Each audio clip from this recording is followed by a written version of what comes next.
Hello, this is Professor Herman doing a quick Chapter 1 recap for those of you who may have missed some of what was in the chapter or are looking for a guide to at least the remaining essentials other than the important points I wanted to highlight in previous lectures. This is here for you as you look toward getting ready to take the exam. In this presentation, I want to talk about more on the components of communication. I just really want to highlight the graphic as you find it in the book, even though I talked about the components of communication in a lot of detail already in a previous lecture. I also want to talk about verbal and nonverbal barriers to communication. There's actually some pretty good stuff in here, as well as some good exam prep stuff to know. And some criteria for choosing communication media. I talked about different communication media in a lot of detail in a previous lecture, but there's a couple additional thoughts that the book has that you may want to think about grabbing real quick. And finally, just a couple words about ethical communication. Now, at the end of this, I will not have given you all of the content that could possibly appear on the exam, but this will, combined with the other two lectures, have you pretty ready for the exam in addition to reading the chapter to the best of your ability. First, what are the components of communication? The communication model as laid out in the book is reproduced here. I think it's a pretty good set of specifications for what goes into the communication model. We've got the communication need that feeds into what the sender does and how the sender interprets the communication context, identifies and analyzes the audience, determines objectives, chooses the medium, and creates the message. And all of that leads into the message, and the audience then takes that message and interprets it, provides feedback, and becomes the sender of a new message, including the response, which ideally goes back to the sender. Now, in the way, there's this big flashing lightning bolt thing. Those are your various communication barriers that stop messages from getting through between a sender and an audience, or stop it from getting through as intended. I have a pretty fun example in lecture coming up next. But for this one, this is just the principle or the theory of it is all you really have to understand. The book talks about the directions of formal communication, and I think this is important to know. These terms are pretty intuitive, but just to quickly go over them. Downward communication is from managers to their employees, people who report to them. So my department chair sends me a message. That's considered downward communication because I report to the department chair. Lateral or horizontal communication represents the flow of information between peers within an organization. So if I email another professor and say, hey, how are you dealing with this new package or this new statistical package, or how are you dealing with this new software that we acquired? And they answer me, then that would be an example of lateral communication.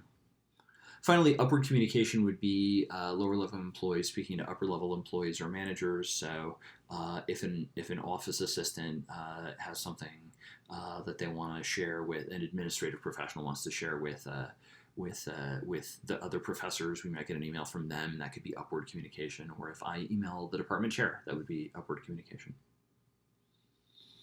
Now, the informal communication network is a really important component of understanding professional communication. Not all important communication, not even all mission critical or mission impacting communication happens as part of the formal communication network.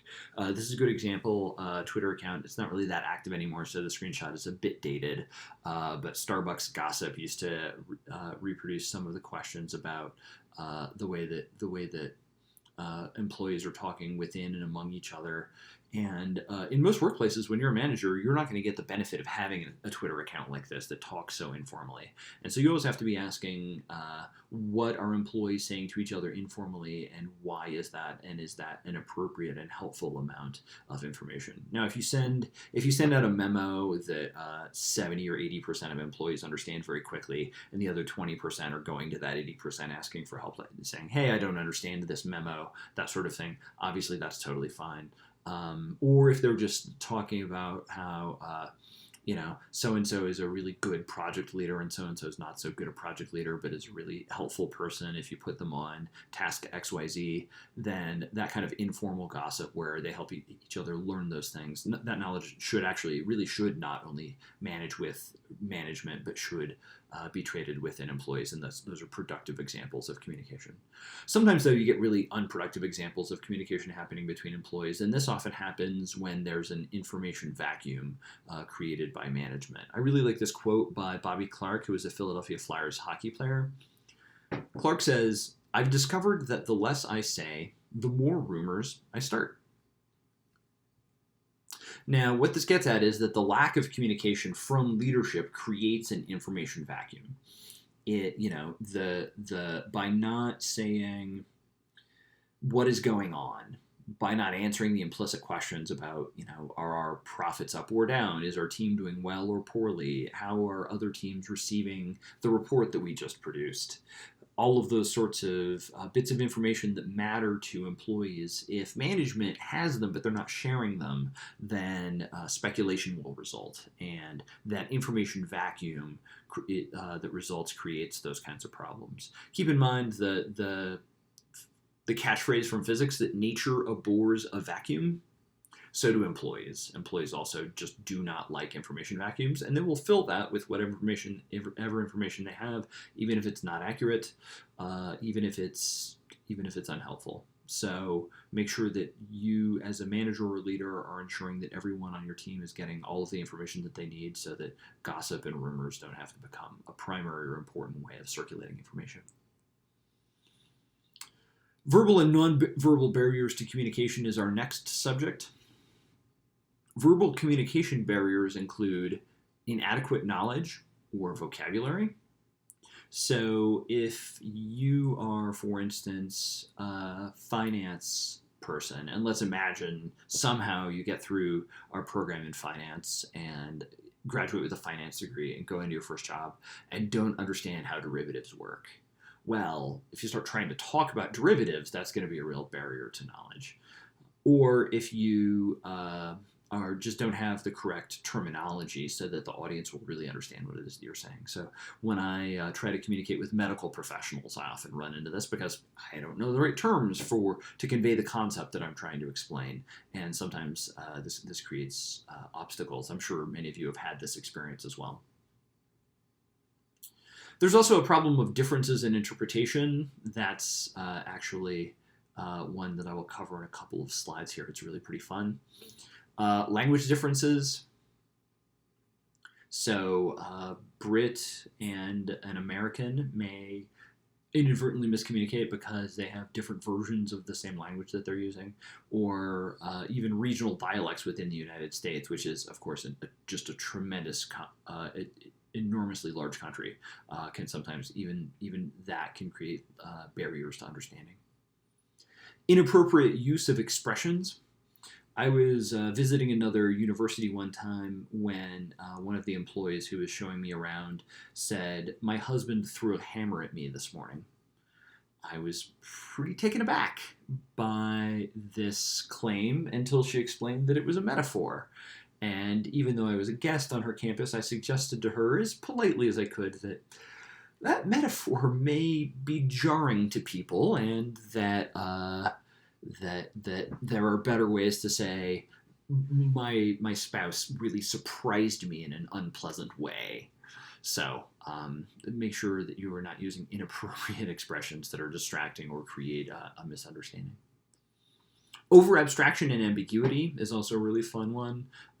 Stuff, things, those people who do the things with the stuff. That any version of speaking that goes in that direction is to be avoided to the best of your ability. Finally, polarization, and this doesn't mean in the political sense or in the geographic sense. Rather, this means either or thinking. It's either good or bad. It's either the best or the worst. We're either going to get the best possible contract, or we're all going to wind up homeless on the street. The polarization mindset of it's either all good or all bad is generally unproductive anyway. Even for communication within one's own mind with oneself, this is a paradigm that's in my view best to be avoided. But it's also important not to frame things this way when communicating with others, because typically something between the very best and the very worst outcome is what's actually going to happen. And perfectly mediocre or middling outcome, but hoping for a better version, even if not the very best one, is a much better way to frame these sorts of things. Or it's not going well. It's going to go, that this, the negative outcomes could include X, Y, Z. We're not sure. That sort of realistic negative prediction, when that's realistic, also is a better way to go.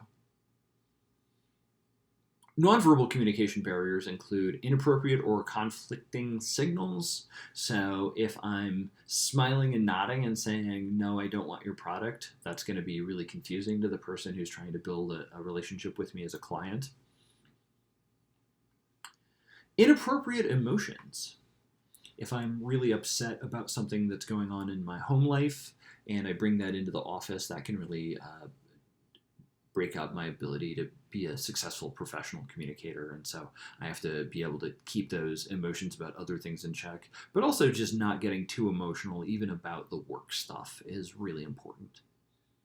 Various distractions can come into play. Sometimes they're not in your control. Sometimes it's a really rattly HVAC unit, for instance. Sometimes it's they're doing construction in the parking lot right outside your window. But a lot of times it's that you are as a speaker or as a listener doing something distracting with your hands or looking at your phone or checking your email, those sorts of things. Those are some pretty substantial barriers to communication. Finally, differences in perception. I have a really great example here that I think helps illustrate this. When I was driving, as well as due to a bit of ambiguity in my language, when I was driving in the mountains last weekend, just driving around, killing time on the highway with a friend in the car, we were listening to some music, of course, and a song by Vampire Weekend called Harmony Hall came on. Now, for those of you who don't know the song Harmony Hall by Vampire Weekend, if you're into sort of alternative or indie rock at all, it's a fantastic song, and I'd recommend it strongly. I think it's a great tune, and it comes on, and I'm really excited because it's one of my favorite songs, and I'm talking at depth about how it's a very sophisticated song by a group formerly known for simpler, more upbeat music, in this case alt pop music. But I start telling my friend about how it compares to the song Good Vibrations in that way. I'm describing it as a new level of sophistication from a formerly simple group, a musical master's thesis that shows a high degree of musical maturity. Now I'm thinking about the Beach Boys song, Good Vibrations, which is widely considered a groundbreaking song, an important point in the history of rock music. But my friend kept looking at me like I was insane. Why in the world would I be making this comparison? Her expression implied. What's wrong with you? Good Vibrations? Really? Then she finally stops and asks, do you mean the Marky Mark song? Now, once I finished laughing hysterically, I explained that no, I did mean the Beach Boys song, and then she had this sudden reckoning or understanding, and then I suddenly understood her confusion. So if you think someone is totally off base, the moral here is ask for clarification. Don't assume that you have the right perception about what it is that they're trying to say. You may have a very different perception about what's happening, or you may have filled in some ambiguity with a different meaning than what was intended. Next, let's talk a little bit more about choosing a communication medium. The book goes into some detail about this, but I covered most of this in my previous lecture, so make sure that you watch that if you have not yet. But the book just has some additional points that I thought I'd cover. First, make sure that you're thinking about all of the different relationship considerations. Is it a new or an existing relationship? Right? If it's a new relationship, for instance, maybe a mobile text message is not the most effective way to try to win a new client, for instance. Am I delivering good news or bad? Good news is much better done, can be done in many media, whereas bad news is something that you are probably going to want to deliver in person pretty consistently. Is feedback needed? If you need to understand whether they're understanding it as you're delivering the message, then a written message is a terrible idea. You're going to want to, if at all possible, have a video meeting or a phone call or an in-person meeting. What's the audience level and preference? This just shapes which medium you want to choose. People who are very hip to everything that you want to say and just need a very quick cursory understanding of what it is that you're covering. Maybe you just give them, dash out a quick email and say, hey, this is what's happening, and then they can absorb that really quickly. What's the likely audience reaction? If it's potentially going to be very negative or very hostile, maybe this is something, if you can, you deliver in person, because again, bad news is something that's better done in person. Are they probably going to want to talk to you in a lot of detail? Then again, maybe if you can arrange it, talking to them in person is better. If the audience reaction is likely to be indifference, or it's a low priority for them, again, maybe an email or a quick uh, a short message in a different medium, such as Slack, is appropriate. Is it a confidential message? We'll talk about this in a little bit. But if it's confidential, then think very carefully about the medium that you're choosing. Is documentation needed? If so, then certainly do it in writing, and do it in writing in a medium where your office uses this medium as a standard for establishing that documentation has been made. Also think about the logistical considerations. What's the length and complexity of the message? I often find myself trying to type out small novels via text message, and then I stop and say, I should just call this person. What are the number and location of recipients? Sometimes we can't talk to everyone in person, and we have to have a remote meeting, or we have to have send out a written memo that's going to go out to everyone. What's the urgency of the message? If it's super urgent and you don't know whether the other person checks their email regularly, maybe don't send them an email.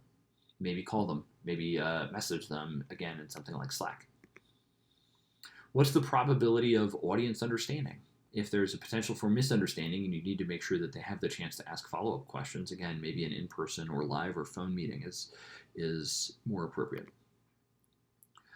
Finally, what's everyone's access to technology? If you're not on a shared platform, or if someone is in a remote cabin where all they have is a telephone, obviously those are pretty limiting features.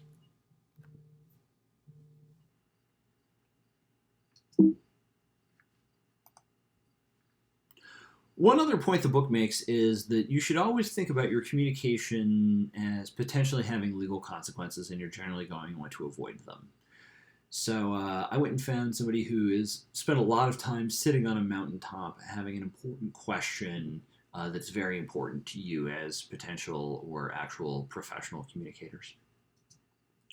And that's, if I delete an email, it's gone forever, right?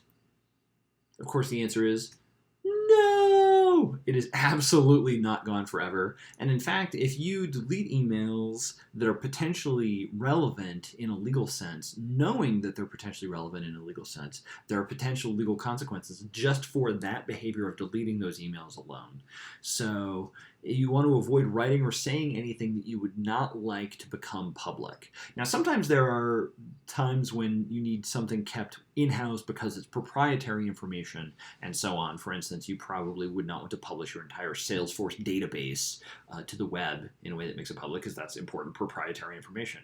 But you would not want to say anything that could become public if it's embarrassing, let alone potentially illegal. And definitely don't put anything in writing that could come out, where if it would come out, that would create potential problems. Always also make sure you read your company's social media policy carefully. This could be very important to your career. Finally, I want to talk about ethical communication. Now, the book talks about types of ethics, ranging from professional ethics to social ethics to individual ethics. And it's important to understand how these are different. Professional ethics are defined by an organization or an industry. So the Society for Human Resource Management, for instance, has very sophisticated ethics guidelines for how human resource managers are supposed to behave. And then within that, if you were to work in human relations, then the HR office will also have a policy about how HR professionals themselves are supposed to behave within that organization. And that's what constitutes professional ethics. Now, those are generally more specific than and more targeted than social ethics, which are defined by society. But broader social ethics, such as be truthful, be forthcoming, be fair in business, those sorts of broader social ethics are also potentially really important in the office. Now, individual ethics are also of potential relevance, but keep in mind that your individual ethics, and in business ethics, we generally will refer to this, rather than ethics, we generally would use the term individual morality. That is going to be typically idiosyncratic or defined by your culture or your religion or your specific upbringing, and those are important. We certainly want you to generally try to find a career where you can meet your personal moral obligations as you see them, but the ethics defined by your organization or by your industry are generally going to be much more important and much more governing for deciding how you should engage in a day-to-day basis in the workplace. When we think about ethical decision making, this is a decision tree that the book recommends that I think is not bad. Now you'll learn a lot more about this stuff. You'll learn a lot more about this stuff in Business 3040, which is Global Corporate Social Responsibility and Sustainability, which is a course that talks about business ethics in a lot of depth. That's one of the courses I teach, actually, so hopefully I'll get some of you in that class when I'm teaching it. But the decision tree waterfall, if you will, of ethical decision making that the Newman book recommends is reasonably helpful as a very quick guide. Is it legal? Does it comply with your company's policies and guidelines? Who will be affected by your decision and how? Does the action comply with company values? And how do you feel after the decision? How will you feel after the decision is known? So at a bare minimum, we should try to keep things legal, above board, compliant with the law. And then the next bare minimum we should meet is, am I complying with all my company's policies and guidelines? Now, if there are problems with those policies and guidelines from an ethical standpoint, then you should try to work with your supervisor, with your team, or with your company to try to figure out, do we need to revise our policies and guidelines?